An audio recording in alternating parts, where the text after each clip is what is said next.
గుండె గుండెకు జబ్బజరచి పలుకు పలుకుకు తేనెలొలుకు తీయ తెనుగును చిలకరించి కూయుచుంటివి కవికోకిల. అటువంటి మహాకవి జాషువా గారి గబ్బిలం కావ్యం యొక్క ప్రశస్తి గురించి మరియు డాక్టర్ బిఆర్ అంబేద్కర్ యొక్క కుల నిర్మూలన గురించి ఈరోజు మనం మాట్లాడుకోబోతున్నాం. ఆంధ్ర సాహిత్యంలో ప్రధానంగా నన్నయ్య, తిక్కన, ఎర్రన వీళ్ళంతా కూడా భారత అనువాదానికే వరకే పరిమితమయ్యారు. భారతాన్ని అనువదించారు, పోతన భాగవతాన్ని అనువదించాడు, శ్రీనాథుడు హర్షనైషధాన్ని అనువదించాడు, ఇంకా మిగిలిన హరవిలాసం కొన్ని పుస్తకాలు అనువదించాడు. ఆ తర్వాత కృష్ణదేవరాయల యుగం వచ్చిన తర్వాత మనకు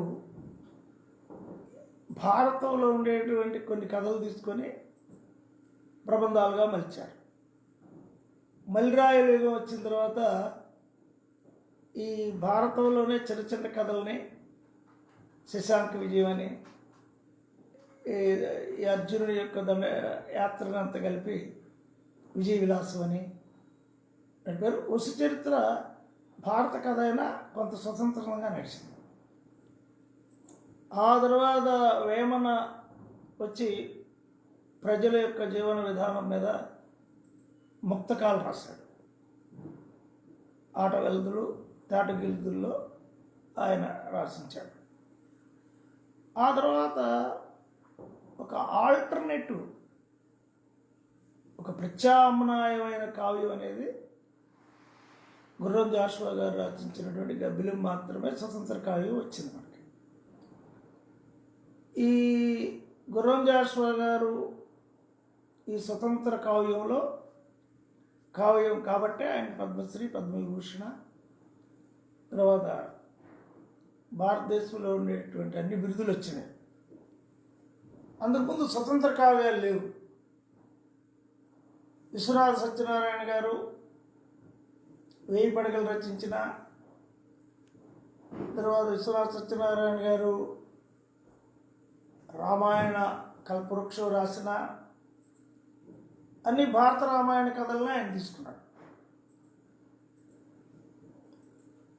అయితే భారతదేశంలో ఉండేటటువంటి ఈ భారతదేశానికి మూల పురుషులైనటువంటి ఈ భారతదేశ సృష్టికర్తలు ఎవరైతే ఉన్నారో, ఈ భారతదేశ చారిత్రక సృష్టికర్త ఎవరైతే ఉన్నారో ఆ దళితులు, అందులో ముఖ్యంగా చమవాళ్ళు, ఈ అత్యున్నతమైనటువంటి జాతి. ఈ జాషువా గారు యాదవుడైనటువంటి తండ్రికి, మాదిగ తల్లికి కలిపి వినుకొండలో జన్మించాడు. తండ్రి యాదవుడైనప్పటికి కూడా ఆయన క్రైస్తవ మతాన్ని స్వీకరించాడు. తల్లి మాదిగ, ఉన్నతమైనటువంటి సంజాత. అయితే ఈ తల్లి సంస్కృతి ఎక్కువ ఆయన తీసుకున్నాడు. యాదవుల్లో నుంచి ఆయన ఈ గొల్లసుద్దుల బాణి తీసుకున్నాడు. కొంత కల్చర్ ఉంది, యాదవ కల్చర్కి సంబంధించినటువంటి కొంత. వాళ్ళ నాన్న వీరాస్వామి క్రైస్తవుడు అయ్యేటప్పటికీ ఇది ఎక్కువగా దళిత క్రైస్తవ సంస్కృతిగానే ఆయన రచనలో వచ్చింది. ఇక గబ్బిలం దగ్గరికి వచ్చేటప్పటికి మరి పంచకావ్యాల్లో ఉండేటటువంటి కావ్య లక్షణాలతో ఇది రాయాలి. పంచకావ్యాలు మను చరిత్ర, వసు చరిత్ర, ఆముక్తమాలిద, పాండురంగ మహత్యం, ఇవన్నీ పంచకావ్యాల స్థాయిలో ఇది రాస్తే కానీ ఆధునిక కావ్యం కాదు. పంచకావ్యాలకు నియమాలు ఏం పెట్టారు, అలంకార శాస్త్రంలో నియమాలు ఏం పెట్టారు? మొట్టమొదటి నాయకుడిని ప్రొజెక్ట్ చేయాలి.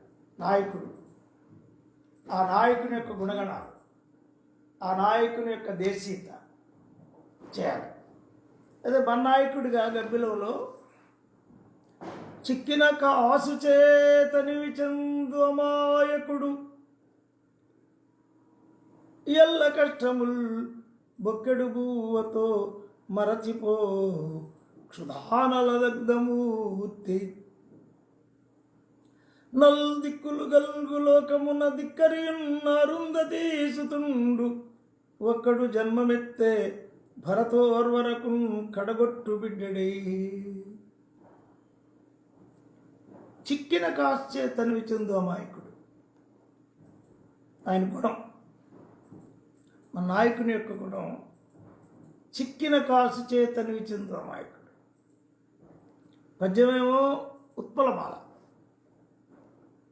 నజబజ్జజిర, మరి భరణ భబరవ. ఉత్పలమాల, చంపకమాల. ఉత్పలమాలతో కావ్యం స్టార్ట్ చేయటం, ఉత్పలమాలతో కావ్యం స్టార్ట్ చేయటం గొప్ప. అందులో నాయకుడిని తీసుకొచ్చి చిక్కిన కాసు చే తనివి చెందు అమాయకుడు మొదటి గుణం. చిక్కిన కాసు చే తనివి చెందు అమాయకుడు అంటే ఆయన యాంబిసేటివ్ కాదు, ఆశ అంటే అత్యాశపరుడు కాదు, భారతదేశంలో భూములు ఆక్రమించిన వాడు కాదు, లేదు తలకాయలు తీసిన వాడు కాదు, అవినీతిపరుడు కాదు. ఒక ఒక క్యారెక్టర్, చిక్కిన కాసు చే తనివి చెందు అమాయకుడు అనే క్యారెక్టర్, ఒక అతనిలో ఇన్నోసెన్సీ ఉంది. అంతేకాకుండా ఎల్ల కష్టముల్ బొక్కెడు బువ్వతో మరచిపోవు క్షుధారల దగ్ధమూర్తి. పైన తెలుగు పదం వేసాడు చిక్కిన, రెండో పదము బొక్కెడు అనే ప్రాసలో వేసాడు. బొక్కెడు బువ్వ, బొక్కెడు అంటే మనం అంటాం ఒక దోషుడు బువ్వని బొక్కెడు బువ్వ అంటే నోట్లో కుక్కునేంత బువ్వే బొక్కెడు బువ్వ. కవి యొక్క గొప్పతనం చిక్కిన పదము, చిక్కిన కాసు అనే పదము దళిత వాళ్ళ నుంచి వచ్చిన పదమే. బొక్కెడు బువ్వ అనే పదము దళిత వాళ్ళ నుంచి వచ్చిన పదమే. అంటే ఇక్కడ నాయకుని యొక్క అభివ్యక్తి నుంచి పద్యం రాశాడు, అవుట్ సైడ్ నుంచి ఆయన ఇంకొక వైపు నుంచి ఈయన వర్ణించలే, ఈయన జీవన విధానంలో నుంచే ఆయన వర్ణించాడు. ఈ బొక్కెడు బువ్వతో,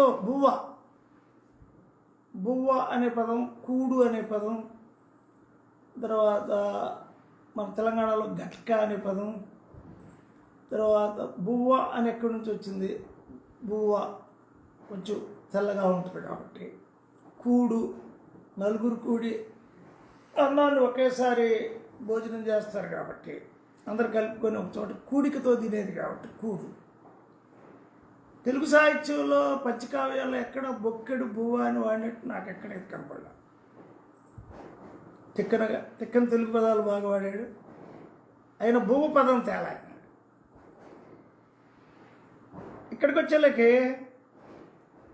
క్షుధారల దగ్ధమూర్తి సంస్కృతం వేసాడు. ఇక్కడ క్షుధ ఆకలి అనే అనడం, మంట. ఈ క్షుధానల దగ్ధమూర్తి. బ్రాహ్మణులేమో బయట యజ్ఞయాగాలు చేసి బయట వాడికి మంట ఉంది, వారు బయట మంట. యజ్ఞం దగ్గరికి కూర్చున్నారంటే ఆపురి బాయకుంటూ మకరాంక శశాంక మనోగ్రమూర్తి అన్నాడు అలసాని పెద్దన. ఇతంది లోన మంట, ఆ లోన మంట కూడా క్షుధ, కడుపు నుంచి వచ్చేది, పొట్టలో నుంచి. అది ఆ క్షుధ కూడా కడుపులో కూడా ఆకలి నుంచి వచ్చేది. ఆ ఆకలి నుంచి వచ్చే ఆకలి నుంచి వచ్చే మంటలో కాలిపోతుండేవాడు. ఇంకా ఆయన రూపం మీరు అర్థం చేసుకోండి. ఆకలి నుండి వచ్చినటువంటి మంటలో కాలిపోయేవాడు. వాడికి కొవ్వు ఉండదు, వాడికి అహం ఉండదు, వాడికి ఆధిపత్యం ఉండదు, ఆత్మ గౌరవం, ఒక మంట అనే ఆత్మగౌరవం ఒకటే ఉంటుంది. నలు దిక్కులు కలుగు లోకమున ధిక్కరియున్న అరుంధతీసుతుండు. మనకు 4 దిక్కులే చూపించారు: దక్షిణము, ఉత్తరము, పడమట, తూర్పు. సూర్యోదయం నుంచి ఈ 4 దిక్కులు ఏర్పడ్డాయి. అయితే అతనికి బాధ కలిగినప్పుడు ఈ 4 దిక్కులు అతనికి సహకరించట్ల. ఈ 4 దిక్కులతో నిరాకరించబడినవాడు, దిక్కును కోల్పోయినవాడు. చివరిలో ఒక్కడు అని పెట్టాడు, ప్రాసలో వేసాడు. చిక్కిన, బొక్కెడు, నలుదిక్కులు, ఒక్కడు. ప్రాసలో 4 పదాలు, తెలుగు పదాలు వేసాడు. ఒక్కడు అంటే సిగ్నిఫికెంట్ పర్సన్, దోపిడీ చేయబడినవాడు, అణిచివేయబడినవాడు, అస్పృశ్యతకు గురైనవాడు, కొన్ని వేల సంవత్సరాలు నెట్టివేయబడినవాడు. ఒక్కడు ఈజ్ ఎ పర్సన్. ఒక్కడు జన్మమెత్తే. ఆ ఒక్కడు అక్కడ జన్మ దగ్గర నొక్కాడు, పుట్టాడు. ఇతనికి ద్వితీయ జన్మం లేదు, అంటే బ్రాహ్మణులాగా రెండో జన్మ లేదు, సింగిల్ ఒకే జన్మమెత్తే. భరతోర్ వరకు కడగొట్టు పెట్టాడే. భరత ఉర్వి, భారతదేశం అనే ఉర్వి నేల మీద చివర పెట్టాడుగా పుట్టాడు. ఆయన నాయకుడు వర్ణించిన ఆ పద్యం ప్రపంచ ప్రసిద్ధి చెందిన పద్యం.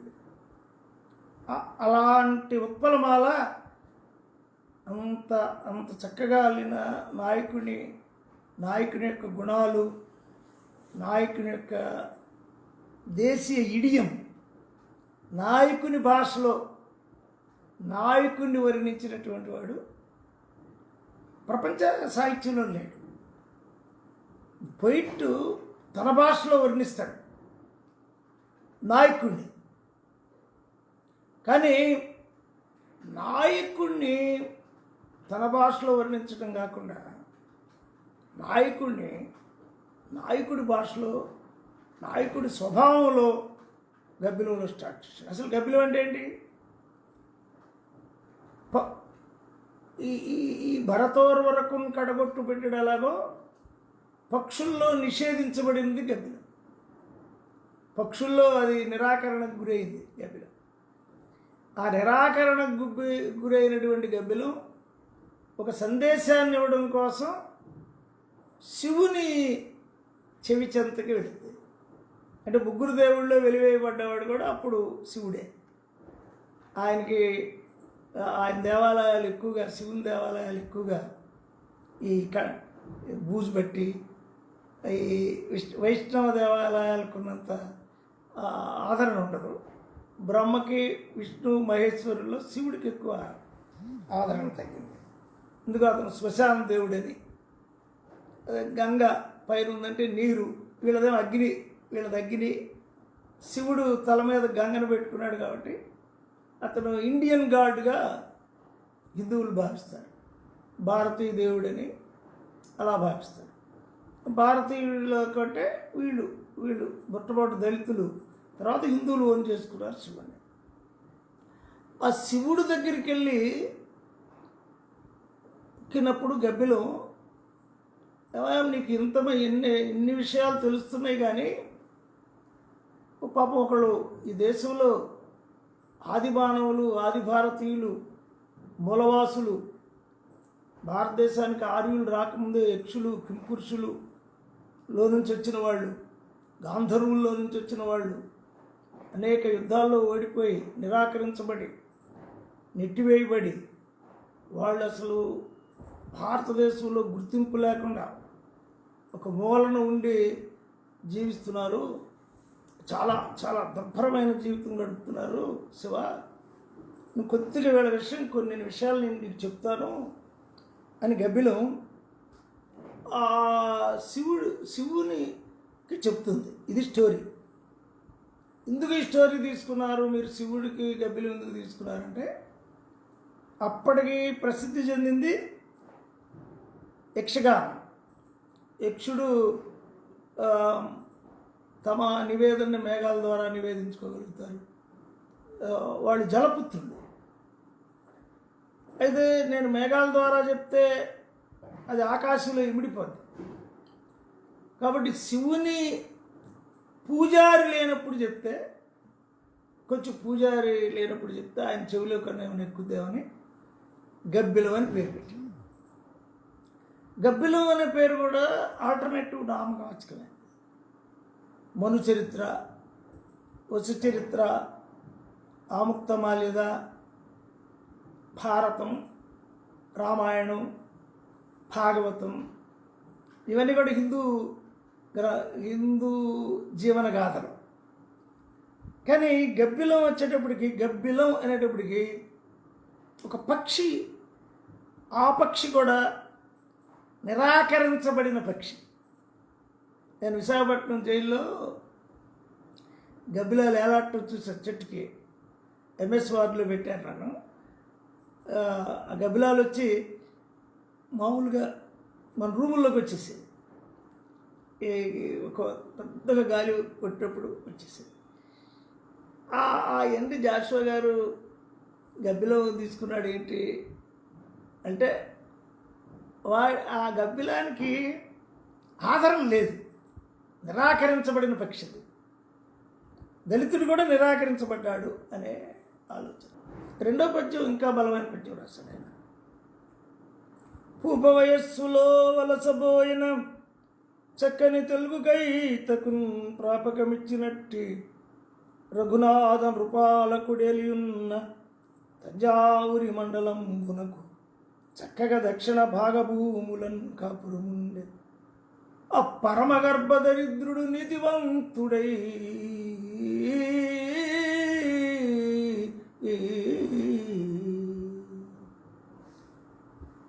దక్షిణాపదంలో కృష్ణదేవరాయలు అయిపోయిన తర్వాత రఘునాథ భూపాలుడు వెళ్తున్నాడు. ఆ చక్కగా దక్షిణ భాగభూముల్లో తెలుగుకు ప్రాపకం ఇచ్చినని వాడాడు. అది చేమకూరు వెంకటకవి వచ్చాడు అక్కడి నుంచి. రఘునాథ భూపాలుడి దగ్గర నుంచే చేమకూరు వెంకటకవి విజయ విలాసం రాశాడు. ఆయన ప్రశస్తి చెప్తూ మనోడి దగ్గరికి వచ్చేటప్పటికి ఒక విశేషణం వేశాడు. అపరమ దరిద్రుడు, అపరమ గర్భదరిద్రుడు నీతివంతుడై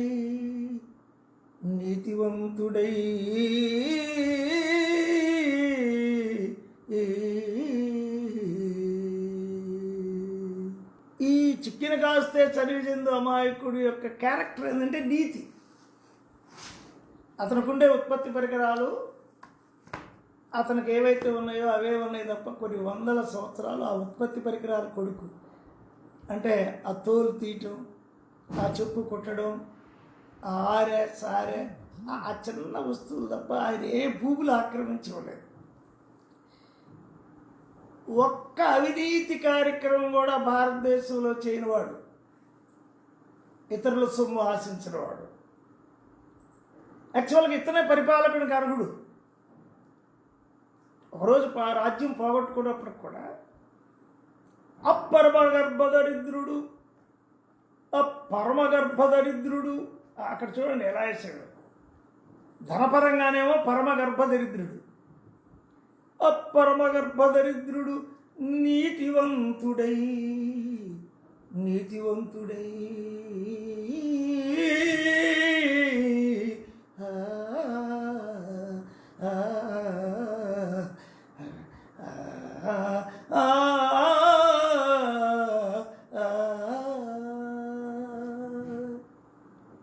అది జాషువా గారిలో గొప్పతనం.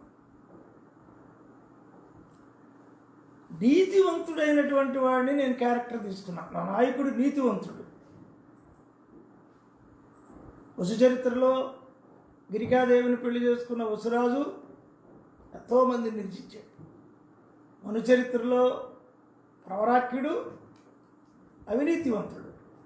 యజ్ఞయాగాల కోసం ఎన్నో దానాలు తీసుకున్నాడు. అయితే అందరు నాయకులు అవినీతి పరులే.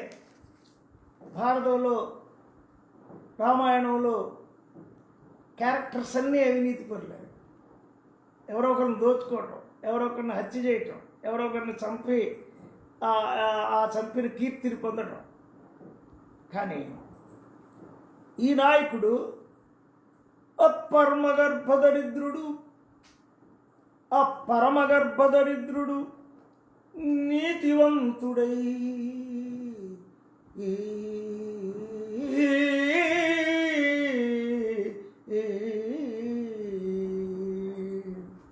ఇంకా ఇది క్యారెక్టర్ ఎటువంటిదంటే,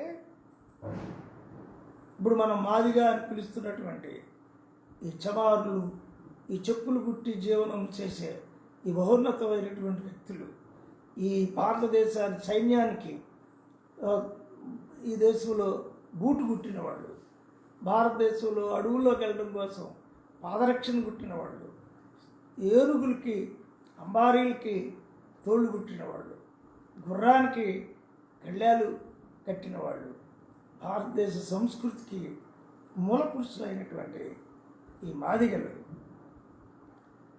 వాళ్ళ యొక్క మా నాయకుడు ఈ మాదిగ దళితుడు, మా నాయకుని యొక్క ఆ క్యారెక్టర్, ఆ గొప్పతనం ఎంతంటే, ముప్పు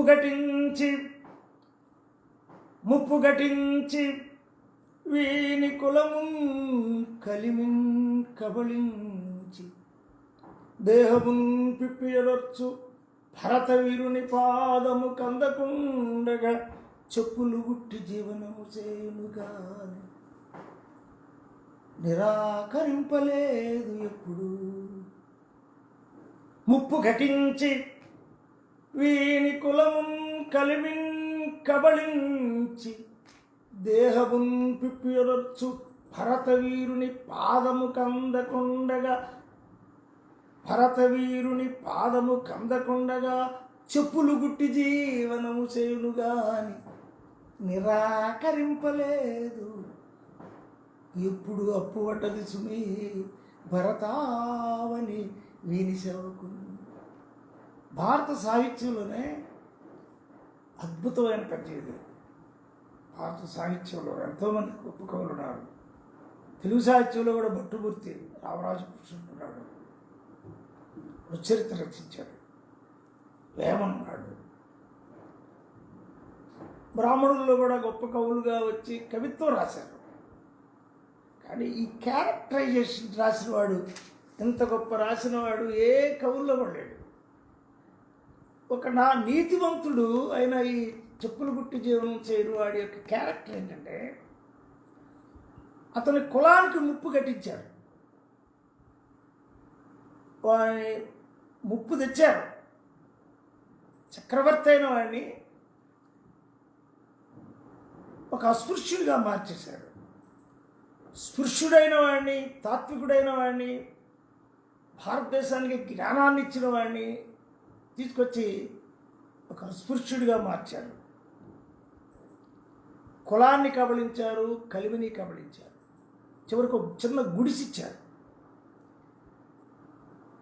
దేహాన్ని పిప్పి చేశారు. శరీరంలో కండ లేదు, కొవ్వు లేదు. కానీ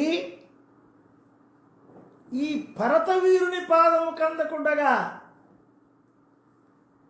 నువ్వు ఎంత చేసినా ఈ భారతదేశంలో ఉన్న ప్రతి ఒక్కడి కాలికున్న చెప్పు అతను పుట్టిందే.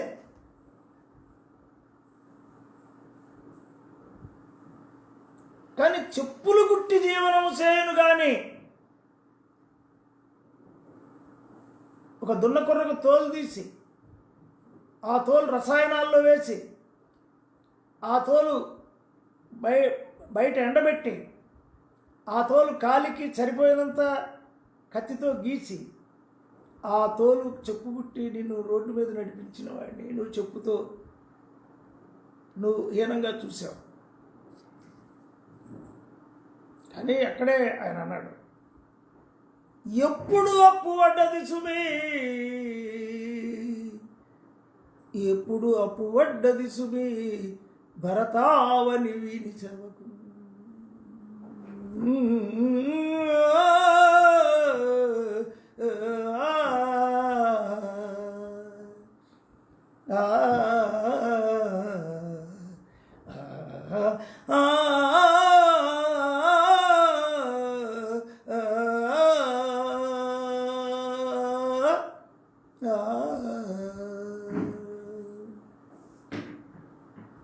నీతివంతుడు,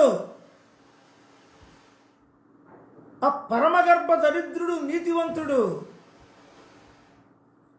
చెప్పులు గుట్టి జీవనము చేయను కానీ నిరాకరింపలేదు. ఎప్పుడు నిరాకరించలేదు. ఎప్పుడు అప్పు పడ్డది సుమే భరతావని వీరి సేవకు.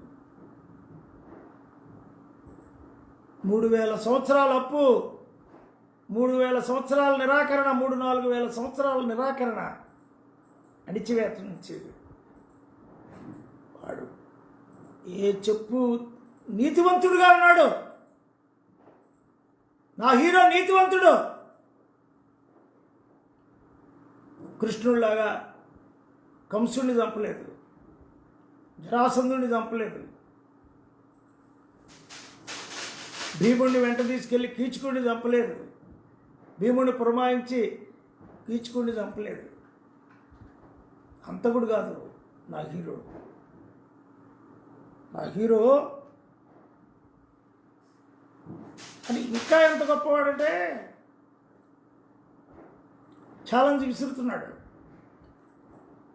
వాని రెక్కల కష్టంబులేని నాడు సస్య రమ పండి పులకిం ప్రశంసించు.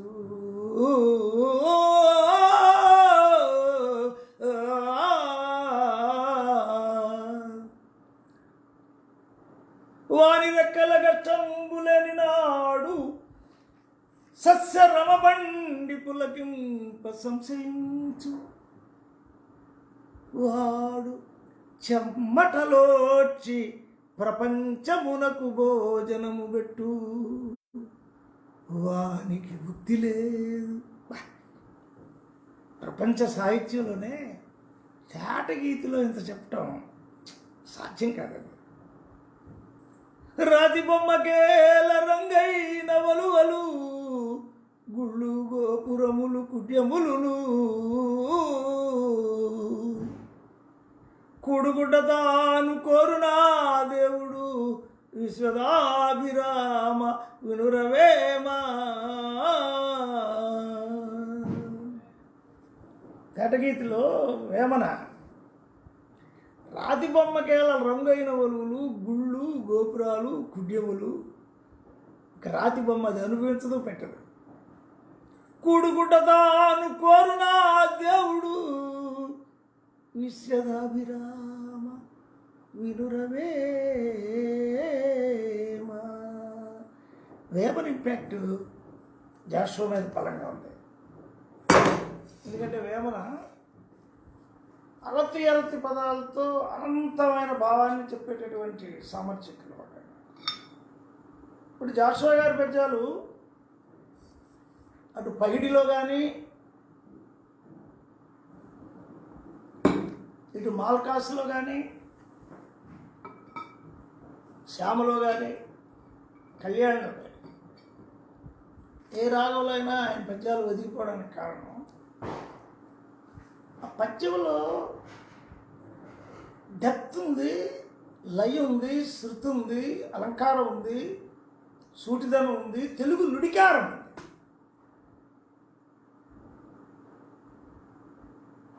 మొన్న తెలంగాణలో ఆంధ్రప్రదేశ్లో వర్షాలు కురిసినాయి.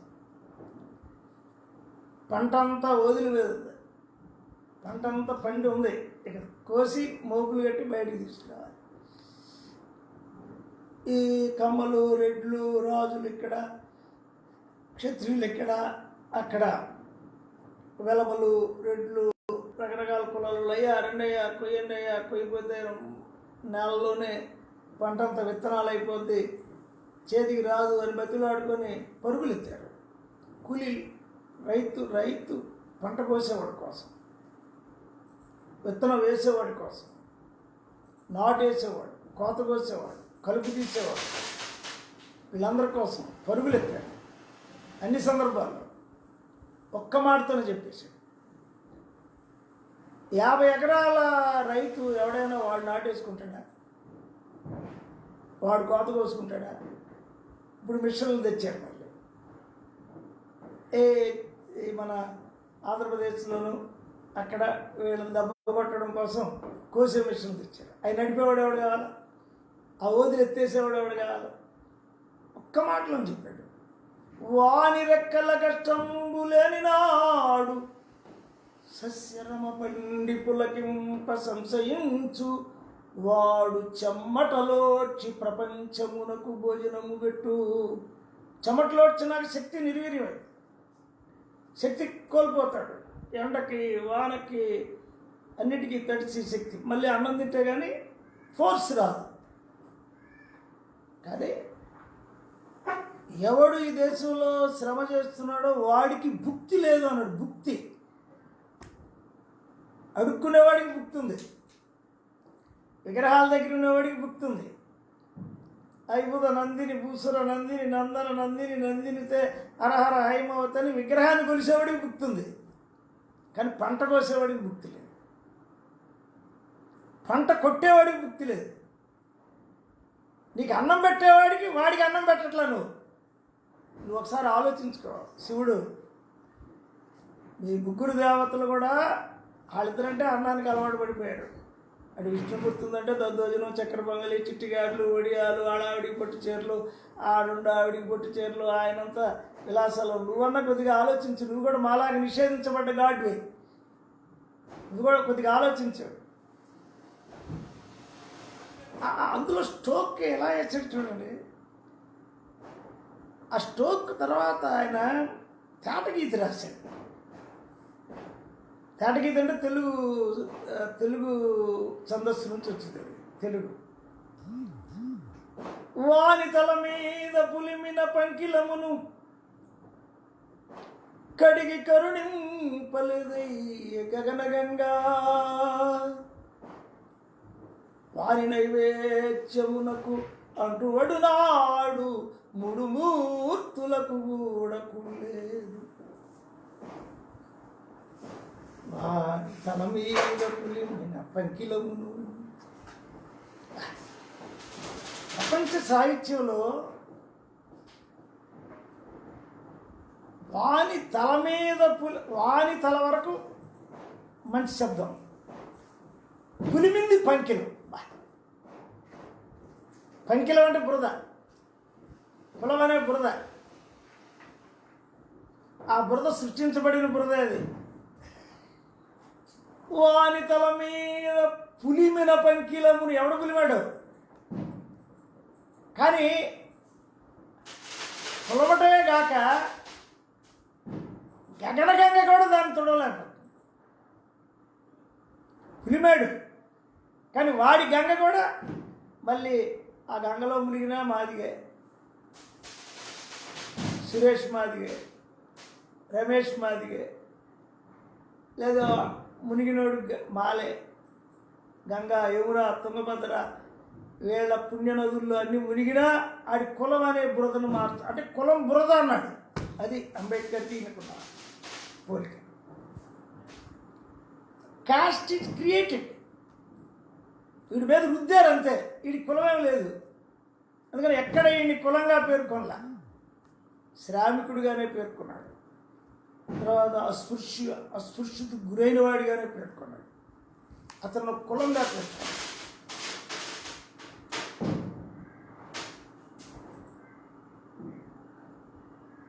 ఇంకా రెండో స్టాంజాలోకి వెళ్ళలేకే ముగ్గురు మూర్తులను సృష్టించారు వీళ్ళు దేవుళ్ళుగా. ఒకడు పుట్టించేవాడు బ్రహ్మ, రెండోవాడు అభివృద్ధి చేసేవాడు విష్ణు,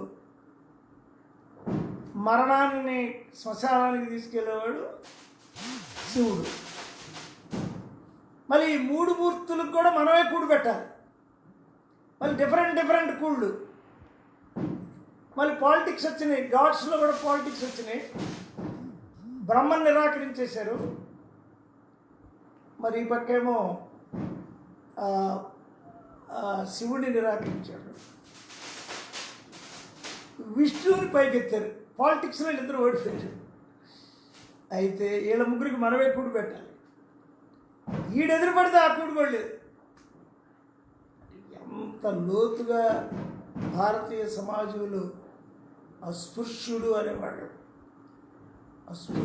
అస్పృశ్యుడు అనేవాడిని సృష్టించడమే కాక, వాడి మీద కులం బురద పూయటమే కాక, ఆ బురద కడగడానికి వీల్లేని తత్వశాస్త్రం లేకుండా చేసి, బౌద్ధాన్ని రాకుండా చేసి, చార్వాకాన్ని రాకుండా చేసి, సామ్యవాదాన్ని రాకుండా చేసి, వాడిని అలాగే ఇది కులం నిజం అని చెప్పి ఆ బురద కడగకుండా వాడికి బురద పూసి, వీడు సృష్టించిన దేవుడికి పువ్వు పెడుతూ, వీడికి పువ్వు పెట్టేవాడికి పువ్వు లేకుండా 5 పద్యాలు ఉన్నాయి. కాముఖం అంటాం మనం. కావ్యం యొక్క మొత్తం సారం మొదటి 5 పద్యాల్లో వస్తుంది. మరి 5 పద్యాల్లో ఉన్నాయి. అంటే చిన్న కావ్యానికి పద్మవిభూషణ, పద్మశ్రీ, ఆయనకు జరిగిన సన్మానాలు భారతదేశంలో ఎవరు జరిగారు. నేను లండన్ వెళ్ళి మ్యూజియం లైబ్రరీలో చూస్తే ఈ గబ్బిలో అనువాదం ఉంది, కాకిమాధవరావు గారు చేసిన అనువాదం. అంటే ఎంత డెప్త్గా కావ్యాన్ని రచించాడు. కావ్య లక్షణాలతో పద్యంలో ఎక్కడ తప్పు లేదు, అలంకారంలో తప్పు లేదు, మళ్ళీ ప్రశ్న ఉంది, ఎనాలిసిస్ ఉంది, విశ్లేషణ ఉంది, సామాజికత ఉంది, రిథమ్ ఉంది, రైమ్ ఉంది, పాట లక్షణాలు ఉన్నాయి పద్యానికి. ఆ తర్వాత ఈ హిందూ మతం యొక్క దౌష్ట్యాన్ని వర్ణిస్తూ పామునకు పాలు చీమకు పంచదార, పామునకు పాలు చీమకు పంచదార, మేపుకొనుచున్న కర్మభూమిని జనించు ప్రాక్తనంబైన ధర్మదేవతకు కూడా ఉలికి పడు జబ్బు గలదు వీడున్న చోట.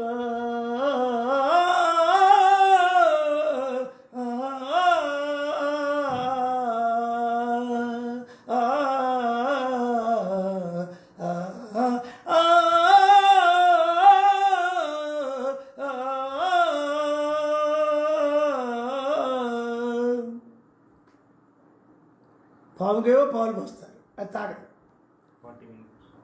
చీమకేవో పంచదార మేపుతారు. మేపుకొనుచున్న కర్మభూమిని జనించు ప్రాక్తనంబైన ధర్మదేవతకు కూడా ఉలికిపడు జబ్బు గలదు వీడున్న చోట.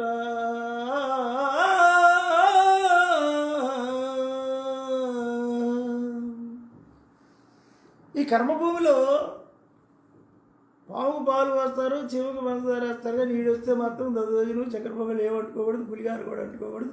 అసలు వీడు దూరంగా ఉంచి ఉలిక్కి పడతారు. అమ్మమ్మో దళితుడు వచ్చాడు, అమ్మమ్మో అస్పృశ్యుడు వచ్చాడు, అమ్మమ్మో అని ఉలిక్కి పడతారు. ఈ పునాది నుంచే మనకు దళిత సాహిత్యం అంతా ఎక్కువ వచ్చింది.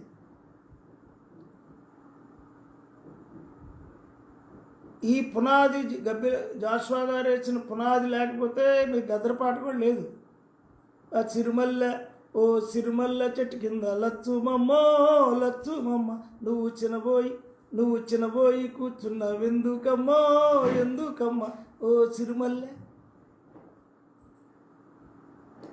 ఈ దేశానికి అన్నం పెట్టి ఈ దేశ సౌభాగ్యానికి మూలమైన దళిత తల్లి, దళితుడు, ఈ దేశ సంస్కృతికి మూలమైన వాడు, ఈ దేశ సంస్కృతిలో పశుపోషణ చేసిన వాడు, పాలు తీసిన వాడికి పాలు తాగే హక్కు లేదు, జంతు పోషణ చేసిన వాడికి, పంటలు పండించిన వాడికి అన్నం తినే హక్కు లేదు. సంస్కృతిని సృష్టించిన వాడికి, శిల్పికి శిల్పాన్ని చూసే హక్కు లేదు. ఎలా ఏమిటి అన్యాయం అని ఆ కావ్యం ఎంత కదిలించిందంటే భారతదేశాన్ని. ముఖ్యంగా ఆంధ్రదేశాన్ని. కులం అనేటటువంటిది రుద్దబడింది. అదే అంబేద్కర్ చెప్పాడు, ది క్యాస్ట్ రుద్దబడింది. వాడు కడగడు, మనం కడుక్కోవాల్సిందే. వాడు మన తల మీదకి వచ్చి కడగడు, మనం కడుక్కోవాల్సిందే. అది ఇప్పుడు మూమెంట్. ఈ రోజున్న మూమెంట్ ఏంటంటే అబాలిషన్ ఆఫ్ క్యాస్ట్. అది గబ్బిలం ద్వారా స్పృహ చేయబడింది. వస్తా వారిని ధరించు భగవంతుడే లేడు. డిటర్మినేషన్ స్టార్ట్ చేస్తున్నాడు. ఒరే అబ్బాయి, నువ్వు హరికథలు చెప్పినా, జంకుల కథలు చెప్పినా, నువ్వు మళ్ళీ భారతం చెప్పినా, నువ్వు మళ్ళీ రామాయణం చెప్పినా, నువ్వు మళ్ళీ ఆ దేవుళ్ళే కొని ఆడినా, శివుడన్నా, అదన్నా, ఏమన్నా, నీకు దేవుడు వల్ల ఏం కలగదురా బాబు. నీవే ఉద్ధరించబడాలి. వారిని ధరించు భగవంతుడే లేడు, మనుజుడెట్లు వారిని కనుకరించు. ఆ దేవుడు సృష్టించాడనుకున్న చాతుర్వర్ణ్యాలు వాడిని కరుణిస్తే, వాడి చేసుకున్న పాపకారణమేమో ఎంతవరకు వాని పెరుకోలేదు. ద రూట్స్ ఆఫ్ అన్టచబిలిటీ వాడే కనిపెట్టలేకపోతున్నాడు. అదే జాషువా గారు, అంబేద్కర్. ఏం లేదురా బాబు, అన్టచబిలిటీ నీ మీద రుద్దిందే. నువ్వు అస్పృశ్యుడు అన్నారు, నేను స్పృశ్యుడిని అంటే అయిపోయింది. నేను అస్పృశ్యుడు కాదు, నేను స్పృశ్యుడిని అయిపోయింది. ఎలా కాదు, అస్పృశ్యుడు ఎలాగో నిరూపించలే కదా. నువ్వు నవ్వొస్తే నువ్వు నవ్వుతున్నావు, ఏడుపొస్తే నేను ఏడుస్తున్నాను, నువ్వు ఏడుస్తున్నావు, నేను ఏడుస్తున్నాను. అన్నం ఒకే రకంగా కలుగుతుంది, సంతానం ఒకే రకంగా కలుగుతుంది.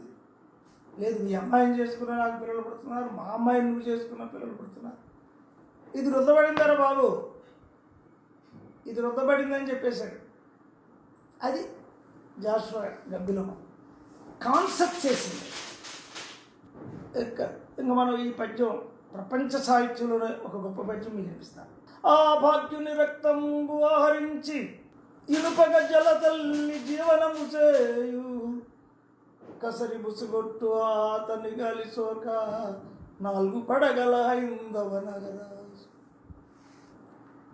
ఈ హిందూ మతం అనే నాగరాజు, ఈ హిందూ మతం అనే నాగరాజు, దానికి 4 పడగలు. ఒకటి బ్రాహ్మణ, క్షత్రియ, వైశ్య, శూద్ర. 4 పడగలు వీడు కనబడితే బుసగొడుతున్నాయి.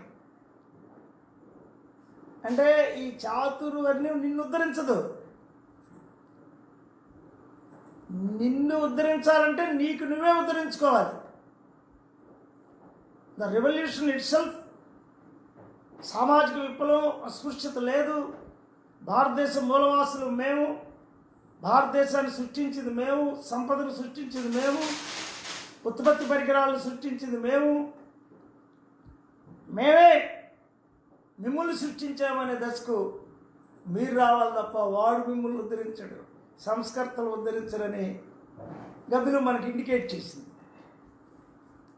అంతేకాకుండా ఈ ప్రశాంత రాత్రి ఎల్లలోకమును బుజ్జగించి నిద్రపుచ్చుకొని ఔషధంబు లేని అస్పృశ్యత చాక్షు మందభాగ్యము మర్చిపోయి ఒక అస్పృశ్యతనే సృష్టించారు. స్పృశ్యత శబ్దం, నైతత్పురుషం అస్పృశ్యత. ఈ నై పోతే స్పృశ్యత. ఈ నై నెట్టపోగొట్టాలి, ఆ నెట్టపోగొట్టాలి. ఎవరైనా పోగొడతారా అని మనమే పోగొట్టుకోవాలి.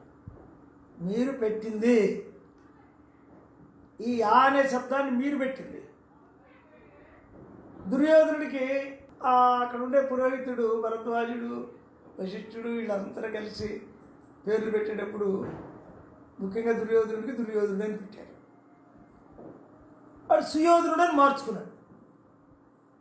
దుర్యోధన ఉపసర్గ తీసేసి సుయోధనుడు అని మార్చుకున్నాడు. ఇదేదో కుట్రతో జరిగిందని తెలుసుకున్నాడు.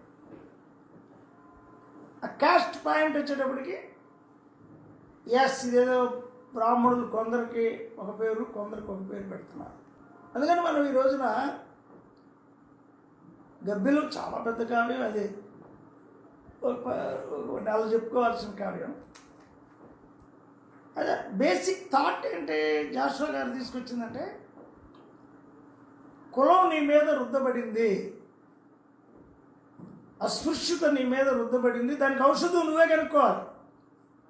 ఇప్పుడు కరోనా మనకు వచ్చింది, వ్యాక్సిన్ వ్యాక్సిన్ వ్యాక్సిన్ అంటున్నారు. మరి అస్పృశ్యతకి వ్యాక్సిన్ వ్యాక్సిన్ అని ఎందుకు అనలేదు? దాంతో వీళ్ళకి ప్రయోజనం ఉంది. వాడు ఊరికే పని చేస్తున్నాడు, వాడిని తిట్టొచ్చు, కొట్టొచ్చు, అపహాస్యం చేయొచ్చు, అన్ని హక్కులు వచ్చేసినాయి. మనుస్మృతి, పరాశర స్మృతి, యాజ్ఞవల్క్య స్మృతి, నారద స్మృతి, ధర్మసూత్రాలు, పురాణాలు, కావ్యాలు, ప్రబంధాలు, వీడిని అడ్డుకోవద్దు, వీడిని అడ్డుకోవద్దు, వీడిని అడ్డుకోవద్దు అని చెప్పినాయి. ఎందుకు ఒక్కడంత బేస్ చేసినాయి? ఒక్కడి మీద అంత దృష్టి ఎందుకు పెట్టినాయి? అంటే వీడు సామాన్యుడైతే పెడతాయా? అసామాన్యుడేనాగా. ఇప్పుడు జైల్లో ఎవరిని పెడుతున్నారు? రాజకీయ నాయకులు వీడు ఎవరిని పెడుతున్నారు? ఆ జైల్లో పెట్టినటువంటి వాళ్ళు మొత్తం నేరస్తులేనా? తీర్పు ఎప్పటికి వస్తుంది? నిందితుడు రాకముందే జడ్జి చచ్చిపోతున్నాడు. అందుకని జాషువా గారు ఒక ఇండికేషన్ ఏమని ఇచ్చాడంటే, కర్మ సిద్ధాంతమున నోరు గట్టి వేసి స్వార్థలోలురు నా భుక్తిని అనుభవింతురు, కర్మననేమో దానికి కక్షయేమో ఈశ్వరుని చేత రుజువు చేయకపో. జడ్జి ఈశ్వరుడు కూడా ఆయన చెప్పలేకపోతున్నాడు. విష్ణుమూర్తిని అడిగారు, ఏమయ్యా స్పృశ్యత ఎందుకు సృష్టించావు? తెలియదు.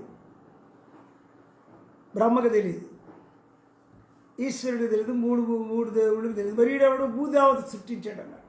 వీడెవడు భూసురుడు. ఈ భూసురుడును సృష్టించిందే దళితుడు.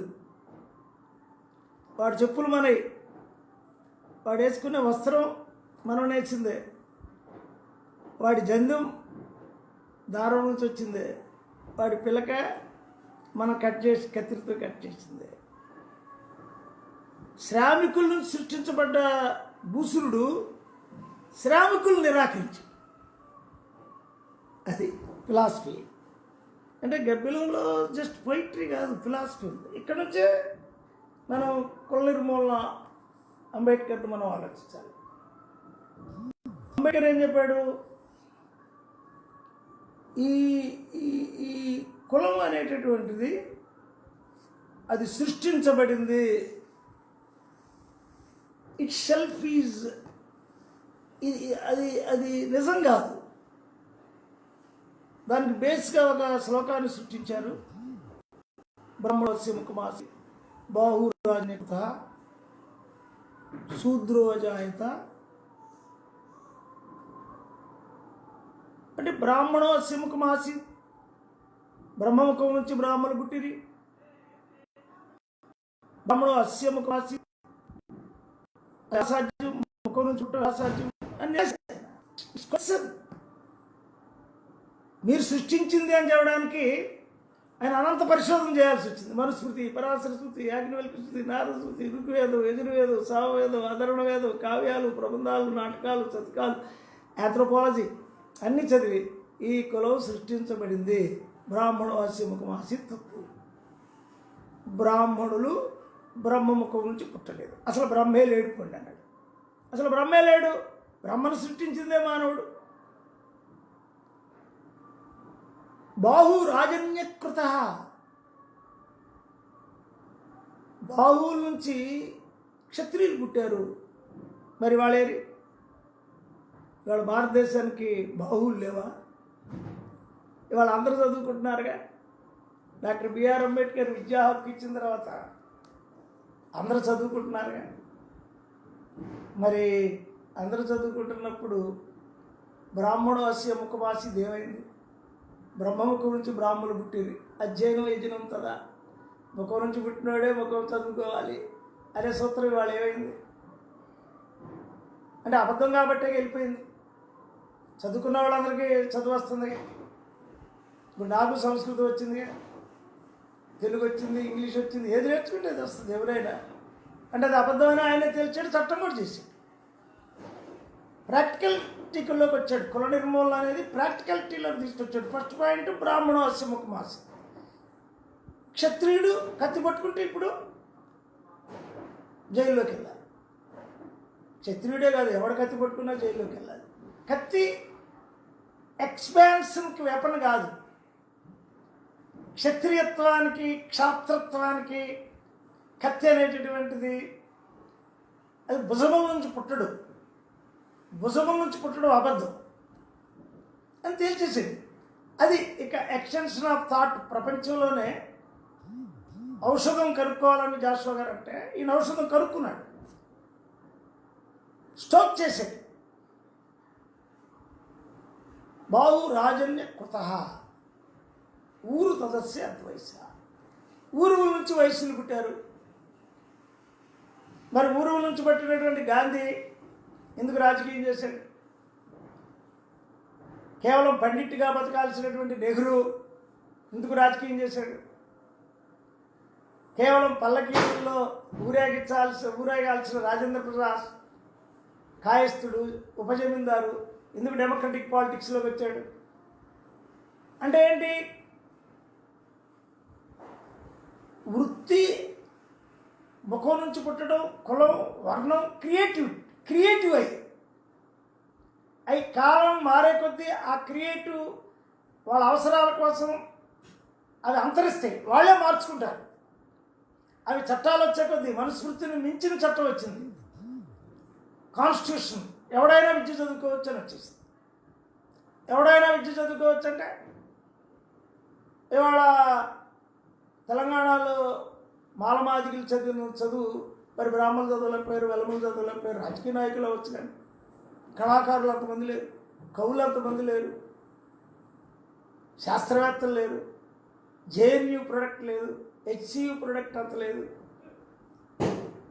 అంటే ఎడ్యుకేషన్ విద్య కులాన్ని వేటేసేస్తుంది. అదే వాడు కులం ఉందంటాడు. మరి దళిత కత్తి చంద్రయ్య గారు మాదిగా బ్రాహ్మణ అమ్మాయిని చేసుకున్నాడు. కత్తి ప్రదీప్ చంద్ర పుట్టాడు. కత్తి అమ్మాయి పుట్టింది. ఆమె చీఫ్ సెక్రటరీ కర్ణాటక చేసింది. ఈయన దగ్గర చీఫ్ సెక్రటరీ లెవెల్కి తెలంగాణ చేశాడు. మరి ఒక మాదికి ఒక బ్రాహ్మణునికి పిల్లలు పుట్టారుగా. కులం ఉంటే ఎలా పుడతారు? మరి సిగ్నిఫికెంట్ కత్తి చంద్ర ఏంటంటే టాప్ లీడర్, టాప్ అడ్మినిస్ట్రేటర్, మేధావి, తెల్లగా ఉంటాడు. మరి ఎలా పుట్టారు సార్? పురాణాల్లో తీసేద్దాం, నీ కళ్ళ ముందే జరిగిందిగా. సరే, మీరు అనుకున్న నెహ్రూ కూతురు పండిట్, ఆమె పారసీవాడిని చేసుకుంది. ఇద్దరు కలిపి రాజీవ్ గాంధీ, సంజీవ్ గాంధీ పుట్టాడు. రాజీవ్ గాంధీ ఇటలీ అమ్మాయిని చేస్తున్నాడు. రాహుల్ పుట్టాడు. ఇతను సిక్కుల అమ్మాయిని చేస్తున్నాడు. ఈయనెవరో పుట్టాడు, అక్కడ వరుణ్ పుట్టాడు. మరి ఇవన్నేంటి అంటే స్టేట్ పవర్లో ఉంటే రాజ్యం యొక్క అక్బర్కి రాజపుత్ర కన్యలు ఇచ్చారు. అక్కడే అంబేద్కర్ కొరలేరు వల్ల సక్సెస్ అయింది. క్యాస్ట్ నిజం కాదు. జాషువా గారు కూడా అదే చెప్పాడుగా. క్యాస్ట్ గాడ్ ఇద్దరు నిజం కాదు. జాషువా గారు కూడా గబ్బిలోళ్ళు అంటాడు, ప్రతిభల పెండ్లి చేయుటకు 100,000 వేయింతులు గాని దుఃఖిత మతులైన పేదల ఫకీరుల శూన్యములైన పాత్రలను వెదుకు విదుల్పది భరత మీదని 33 కోట్ల దేవతలు ఎగబడ్డ దేశంలో భాగ్య విహీనుల కృతులు అని అంటాడు. అంబేద్కర్ కూడా అదే అంటాడు.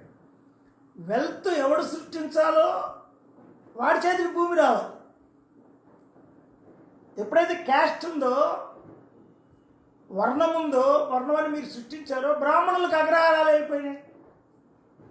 అప్పుడు భారతదేశంలో వేలాది ఎకరాలు, దగ్గర 80 లక్షల ఎకరాలు బ్రాహ్మణుల చేతుల్లో ఉండిపోయినాయి శ్రమ చేయకుండా. మరి వాళ్ళ క్షత్రియుడు విజయనగరం రాజులు కొట్టుకుంటారు, గజపతి రాజులు కూతుర్లు కొట్టుకుంటారు. అందుకని నీతివంతుడు అన్నాడు. నీతివంతుడు అన్నాడు జాషువా గారు. ఆ నీతివంతుడే అంబేద్కర్. జాషువా గారు అన్న నీతివంతుడే అంబేద్కర్. నీతివంతుడు చేసిన చట్టమే అబాలిషన్ ఆఫ్ అన్టచబిలిటీ. ఆ తర్వాత మనం 1918 SC ST prevention of atrocity act తెచ్చుకున్నాం. ఈ వర్ణ వ్యవస్థ ఈ రోజుల్లో కూడా కుల వ్యవస్థను సమర్థించే వాళ్ళు ఉండడం దురదృష్టకరం. అంబేద్కర్ మాటలు ఎన్నో రకాలు. అందులో ఒకటి కుల వ్యవస్థను శ్రమ విభజన పద్ధతిలో పోల్చడం. అన్ని నాగరిక సమాజాల్లోనూ శ్రమ విభజన పద్ధతి అత్యావశ్యకంగా ఉంటుందని కనుక అదే రకమైన కుల వ్యవస్థ మన సమాజంలో ఉండడం తప్పు కాదని ఈ వాదన సమర్థించేవాళ్ళు ఉన్నారు. ఈ వాదం వాస్తవ విరుద్ధం. కుల వ్యవస్థ శ్రమ విభజనే కాదు, అది శ్రామికుల విభజన కూడా. నాగరిక సమాజానికి శ్రమ విభజన అవసరమే. అయితే శ్రమ విభజనతో పాటు శ్రామికుల విభజన జరగడం, వారి నడుమ అసహజమైన దాటానికి వీళ్ళైన అడ్డుగోడలు ఏ నాగరిక సమాజం లేదు. అంతేకాదు శ్రామికుల్లోని విభాగాలు ఒకదానిపై ఒకటి నిమ్నోన్నత కులాల వారిగా నిర్మించబడ్డ వారసత్వపు నిరంకుశమైంది. శ్రామికులు హెచ్చుతగ్గు తారతమ్యాలతో తరగతులుగా విభజింపబడ్డ ఈ రకమైన పద్ధతి మరి ఏ దేశంలో లేదు. మరొక విషయం ఏంటంటే భారతదేశంలో ఈ కార్మిక విభజన స్వచ్ఛందమైనది కాదు. వారి సహజ స్వభావాలు అభిరుచులు తగ్గది కాదు. అక్కడే గాంధీ గారిని ప్రశ్నించాడు, మరి మీరు వైశ్యుడు కదా, వర్ణ వ్యవస్థ ఉండాలి అనుకుంటే మీరు చింతపండు అమ్ముకోవాలి, లేదు తుప్పు పట్టిన ఉక్కు అమ్ముకోవాలి, కానీ మీరు రాజ్యాధికారం అనే జెండా పట్టుకొని దండి సత్యాగ్రహం చేస్తున్నారు. భారత పీపుల్ అంగీకరిస్తున్నారు, మిమ్మల్ని రాజకీయ నాయకుడిగా అంగీకరిస్తున్నారు. అది వర్ణ వ్యవస్థ తప్పడమేగా. మరి దామోదర సంజీవయ్య ముఖ్యమంత్రిగా వచ్చినప్పుడు రెడ్లు, కాపులు, రాజులు ఎందుకు ఒప్పుకోలేదు? ఒక దళితుడు రాజు అవ్వకూడదు అని అన్నారు. ఎందుకన్నారు? డాక్టర్ బిఆర్ అంబేద్కర్ కొలంబియా యూనివర్సిటీలో ఆయన ఎంఏ చేసి పిహెచ్డి చేసి, మరి లండన్ స్కూల్ ఆఫ్ ఎకనామిక్స్లో ఆయన ఎంఏ చేసి, జర్మనీలో ఆయన బాన్ యూనివర్సిటీలో ధర్మశాస్త్రాల మీద పిహెచ్డి చేసి ఇన్ని చేసినాడు. ప్రధానమంత్రి కాకుండా భారత్లా 2 సార్లు తప్పిన నెహ్రూ ఎలా అయ్యాడు? ప్రతిభను పట్టిన ప్రధానమంత్రి ఎందుకు కాలేదు?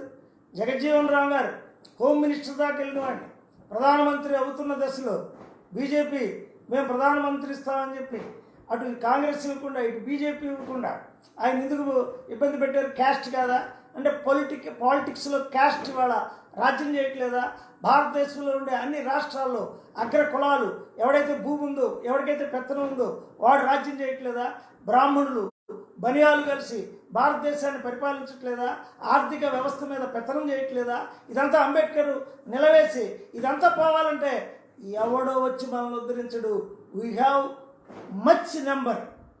మనకు జీవించడం తెలుసు, నీతివంతులు మనం, భూములు ఆక్రమించిన వాళ్ళం మనం, కులం లేదని మనకు తెలుసు. ఉపకులాలుగా మనల్ని మార్చారు, అనేక కులాలుగా మనల్ని విభజించారు.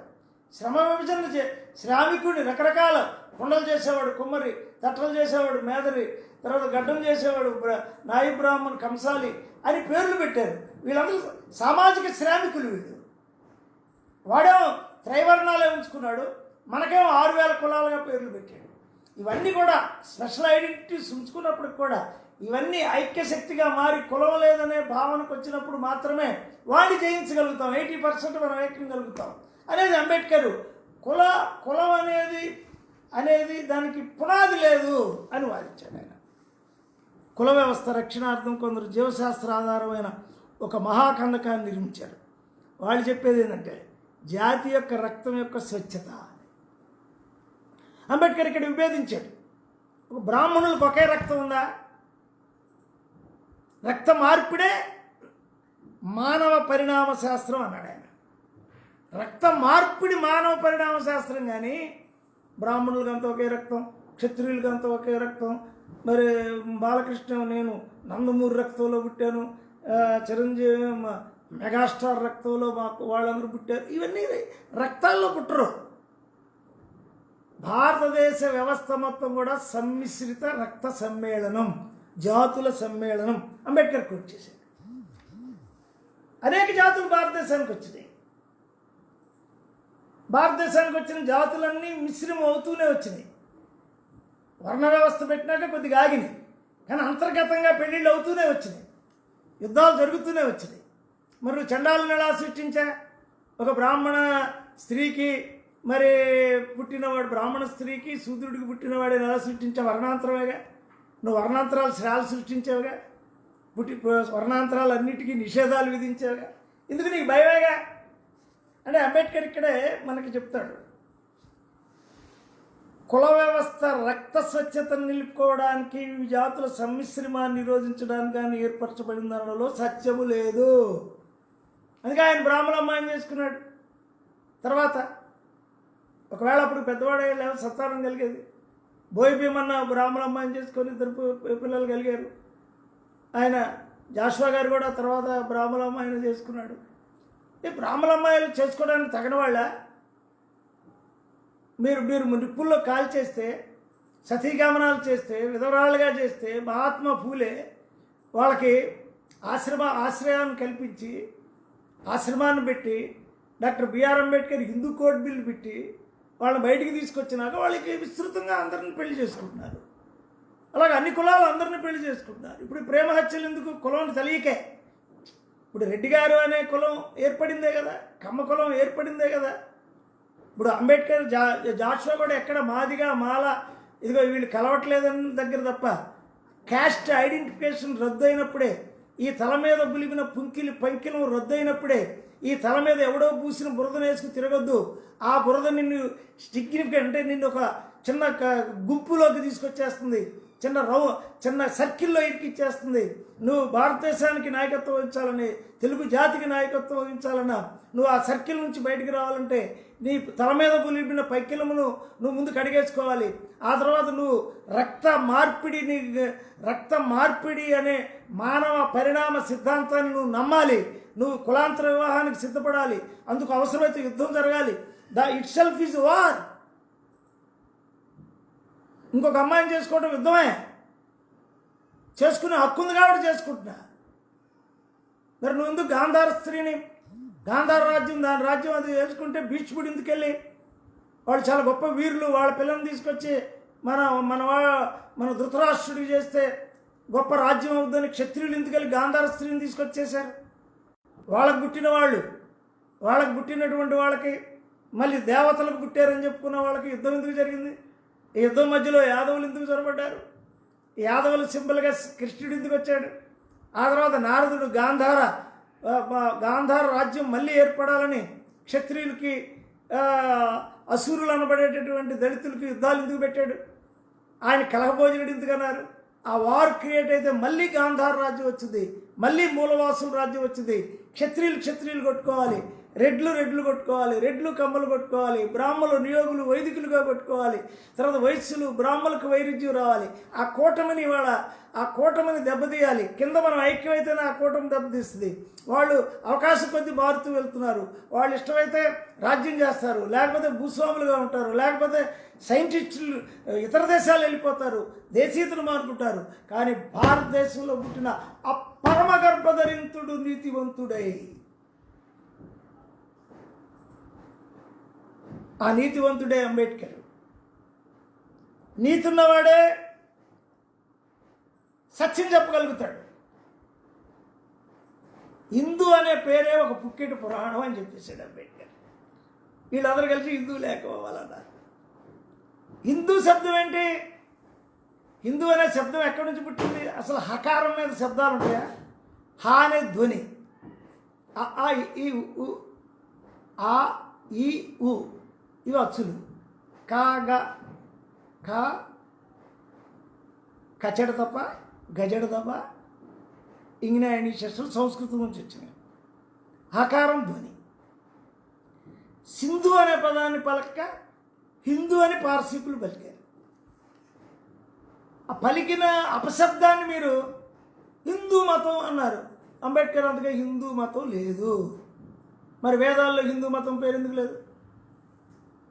ఉపనిషత్తులో లేదు, దర్శనాల్లో లేదు, ఆరణ్యకాలు లేదు, బ్రాహ్మణాలు లేదు.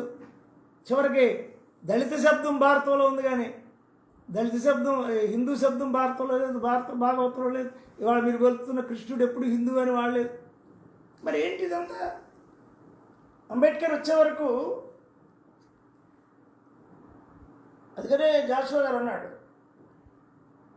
ఎంత కోయిల పాట హృదయనో కదా చిక్కు చీకటి వన సీమలందు ఎన్ని వెన్నెల వాగులు ఇంకిపోయాను కదా కటికి కొండల మీద మిటకరించి ఎంత తంగెటి జున్ను ఎంత రత్నకాంతి ఎంత శాంతి భగ్నమైపోయానో పుట్టరాని చోట పుట్టు కథనా. డాక్టర్ బిఆర్ అంబేద్కర్ ప్రధానమంత్రి ఎందుకు కాలేదు? బాబు జగజ్జీవన్ రావు ప్రధానమంత్రి ఎందుకు కాలేదు? నారాయణన్ రెండోసారి ప్రెసిడెంట్ ఎందుకు కాలేదు? భారతదేశంలో ఇంకా కులం ఉంది, అస్పృశ్యత ఉంది. అంబేద్కరు జాషువా యొక్క అవసరం ఉంది. కులం రుద్దబడింది, అస్పృశ్యత మన మీద రుద్దబడింది. హిందూ మతం క్రియేట్ చేయబడింది. 3 వర్ణాలే హిందూ మతం. మిగిలిన వాళ్ళు ఎవరు హిందూ మతస్థులు కాదు.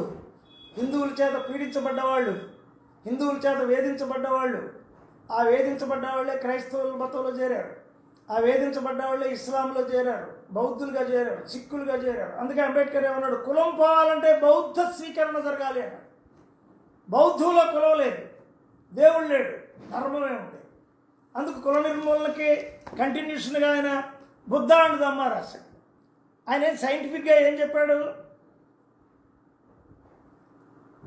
హిందూ మతం కుంచుకుపోద్ది, దళిత వ్యవస్థ విస్తరించుద్ది అన్నాడు. ఎందుకు? 1700లో టీచర్లందరూ బ్రాహ్మణులే. 1700 సంవత్సరంలో భారతదేశంలో టీచర్లందరూ బ్రాహ్మణులే. ఇవాళ టీచర్లు భారతదేశం మొత్తంలో 25%కి దళితులు వచ్చేసారు. ఎలా వచ్చారు? విస్తరించారు. పిహెచ్డి, ఎంఏ, ఇతర దేశాల చదువులు. అంబేద్కర్ ఉన్న కాలంలోనే ఆయన ఒక అస్పృశ్యుడిగా ఆయన పేరు పడ్డవాడు. ఆక్స్ఫర్డ్ ఇంగ్లీష్లో పార్లమెంట్లో మాట్లాడితే డిక్షనరీలు వెతుక్కునే దశకెళ్ళాడు. అంటే ఏంటి? ఈ కులం పేరుతో నిర్మించబడిన వ్యవస్థని కొట్టేసాడు దెబ్బయట. నువ్వు పెళ్లి చేసుకోవచ్చు అన్నాడు, నువ్వు ఏ ఆక్యుపేషన్ చేయొచ్చు అన్నాడు. ఎందుకంటే ఉంది ఈ 2 యాంగిల్స్. పెళ్లి చేసుకోనేది ర్యాపిడ్గా జరగాలి. దళితులు ఉద్యోగాన్ని ఎలా పొందుతున్నారో ఇతర కాంతను చేసుకునే హక్కు మాకుంది. అంటే బలవంతంగా కాదు, వాళ్ళు ప్రేమిస్తే వీడికి మంచి ఆహార్యము, భాష, ఉద్యోగం ఉన్నప్పుడు వాళ్ళు ప్రేమిస్తారు, సహజం. స్త్రీగా ప్రేమిస్తారు. కచ్చంద్రయ్య గారిని ఓ బ్రాహ్మణ స్త్రీ ఎందుకు ప్రేమించింది? బుల్లయ్య గారిని ఓ బ్రాహ్మణ స్త్రీ ఎందుకు ప్రేమించింది? వీసీ బుల్లయ్య గారిని ఒక బ్రాహ్మణ స్త్రీ ఎందుకు ప్రేమించింది? బుల్లయ్య గారు ఎందుకు చేసుకున్నాడు? అంబేద్కర్ని ఒక బ్రాహ్మణ స్త్రీ ఎందుకు ప్రేమించింది? బోయిబీమనని ఒక బ్రాహ్మణ స్త్రీ హేమలత గారు ఎందుకు ప్రేమించి ఆయన పుస్తకాలు కూడా ఆమె ఎందుకు వచ్చేయిస్తుంది? జాషువా గారికి చివరిలో పక్షవాతం వచ్చినప్పుడు ఒక బ్రాహ్మణ స్త్రీ ఎందుకు ఆమె చేసింది? బ్రాహ్మణ స్త్రీలు కులం లేదని తెలుసుకుంటున్నారు. మరి ఇప్పుడు రెడ్ల అమ్మాయిలు, కమ్మల అమ్మాయిలు వీళ్ళందరూ తెలుసుకుంటున్నారు, నాకు యోగ్యుడైన వాడు వస్తే చాలు, నేను యోగ్యుడిని పెళ్లి చేసుకోవాలి.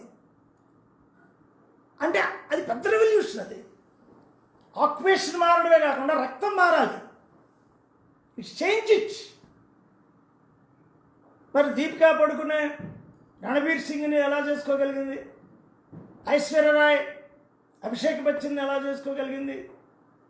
మరి ఇందిరాగాంధీ పార్సీని ఎలా చేసుకోగలిగింది?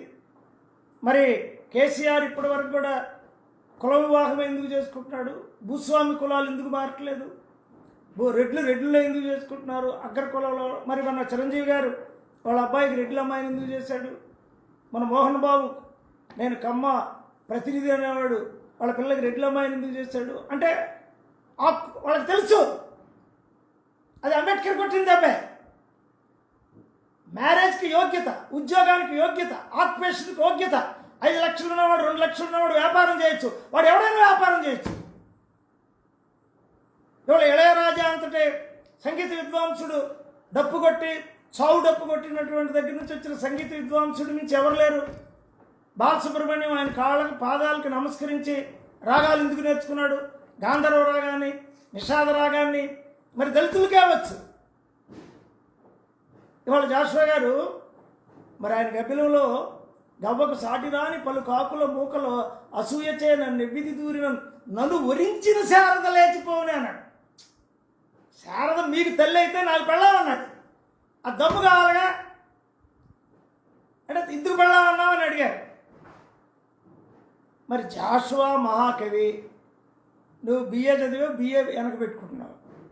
జాషువా మహాకవి, సరస్వతి మహాకవి అనే సరస్వతి ఆయన వెనకే ఉందిగా, ఆయన పేరు వెనకే ఉందిగా.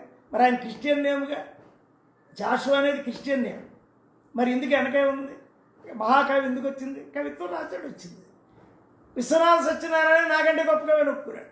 అంబేద్కర్ని నెహ్రూవే నా గొప్ప కంటే గొప్ప పండితుడు, గొప్ప మేధావి, ఆలోచనాపరుడు, భారతదేశానికి ప్రణాళిక ఇవ్వగలిగినటువంటి వాడు, భారతదేశంలో ప్రపంచం మొత్తాన్ని అధ్యయనం చేసిన వాడు, జాన్ డూయి శిష్యుడు, సెలిగ్మా శిష్యుడు, ప్రపంచంలో కులాలు, మతాల, జాతుల, లింగ భేదాలు లేకుండా ఒక మహోన్నతమైనటువంటి వ్యవస్థను నిర్మించే కుల నిర్మూలన రచించిన వాడు, కార్ల్ మార్క్స్ రాసినటువంటి క్యాపిటల్ మేనిఫెస్టో కంటే కూడా బలమైన పుస్తకాన్ని రచించినటువంటి వాడు, కుల నిర్మూలన రచించిన వాడని డాంగే, నెహ్రూ అందరూ ఎందుకు పోయారు? భారతదేశంలో అత్యున్నతమైనటువంటి బ్రేక్స్ ఎవరిచ్చారు పరిణామానికి? బౌద్ధులుగా. ఇవాళ నేను మలేషియా వెళ్తే అక్కడ మహర్లు బౌద్ధ భిక్షులు, పీఠాధిపతులు. మరి లండన్ వెళ్తే అక్కడ పీఠాధిపతులు. ఎలాగా? నేను లండన్ వెళ్తే హౌస్ ఆఫ్ కామన్స్కి వెళ్తే డాక్టర్ బిఆర్ అంబేద్కర్ శత జయంతిలో అని జరిగిందంటే లండన్ ఇంతవరకు శత జయంతి ఎవరిది చేయలేదు. గాంధీది కూడా హౌస్ ఆఫ్ కామన్స్ వచ్చింది. ఇది గాంధీ స్టాగ్నేటెడ్ వ్యవస్థ ఉండాలి అన్నాడు. విశ్వనాథ సత్యనారాయణ వర్ణ వ్యవస్థ ఉండాలి అన్నాడు. ఆ వర్ణ వ్యవస్థకి ఆయన బలైపోయాడు. గాంధీ గారు బలైపోయాడు. మతం ఉండాలి, వర్ణ వ్యవస్థ ఉండాలి, ఇట్స్ రూల్స్ అన్నాడు. రూల్స్ బ్రేక్ చేస్తే మానవ పరిణామం అన్నాడు. క్యాస్ట్ లేదు అన్నాడు అంబేద్కర్. వానితల మీద పులిమిన పంకిలమును కడిగి కరుణింపలేదయ్య గగనగంగ. అది జాషువా గారు ఇచ్చిన అద్భుతమైన ఇంటు. నీ తల మీద బురద నువ్వే కడుక్కోవాలి, ఎవడో తలకొచ్చిపోయాడు అబ్బాయి. నా కులం లేదని నువ్వే ప్రకటించాలి. ఆ కులాల నుంచి బయటపడాలి, అస్పృశ్యత నుంచి బయటపడాలి. ఇవాళ గద్దర్ అంత పాటగాడు ఎవరున్నారు? మాస్టర్జీ అంత పాటగాడు ఎవరున్నారు? ఇవాళ మాస్టర్జీ అందుకో దండాలు బాబా అంబేద్కర్ అంబరాన ఉన్నట్టి చుక్కలు గురవంగో అన్నాడు. అది ఇటువంటి పాట ఎప్పుడైనా రాయగలిగాడా?